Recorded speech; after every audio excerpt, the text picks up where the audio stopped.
Hello, good morning. সকাল সকাল চলে আসলাম ছাদে গাছগুলোকে একটু দেখতে। কালকে বৃষ্টি হয়েছিল, এই জন্য আজকে আর জল দেবো না। তো আজ শাশুড়ি মায়ের বাপের বাড়ি থেকে আসবে রিলেটিভস, তাদের জন্যই এসেছিলাম একটু শাক তুলতে। ওরা ফোন করে বলেছে একটু শাক খাবে, এই জন্য এসেছিলাম আমাদের পুকুর পাড়ে শাক তুলতে। পুকুরটা কিন্তু অনেকটাই বড়, কিন্তু এখন জল নেই বলে খুব ছোট দেখাচ্ছে। তো শাক তোলা আমাদের কমপ্লিট হয়ে গিয়েছে। তো আমি দেখাচ্ছিলাম এখানে এই আমাদের পুকুর, আর এখানে একদম পাশেই পার্কিং আমাদের, যেহেতু বর্ডার এলাকা এই জন্য পার্কিং।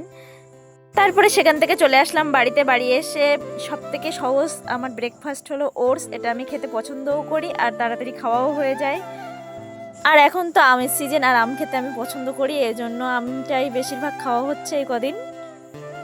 যেহেতু আজকে লোকজন আসবে বাড়িতে, এই জন্য একটু তাড়াহুড়োর ভিতরে ছিলাম। এক এক করে আমি রান্নাবান্নাগুলো কমপ্লিট করছিলাম। এখানে হঠাৎ করে কারেন্টটা চলে গিয়েছে, আকাশে করেছিল মেঘ। মায়ের শরীর খারাপ, এই জন্য একাই সবকিছু করতে হচ্ছিল, একটু কষ্ট হচ্ছিল। এখানে খেয়ে নিচ্ছিলাম একটু জল।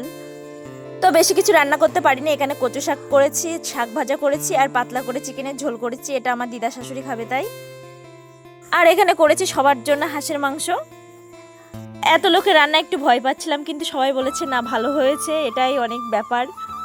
খাওয়া দাওয়া কমপ্লিট করে একটু রেস্ট নিয়ে গিয়েছিলাম একটু মাঠের দিকে মেয়েকে নিয়ে ঘুরতে।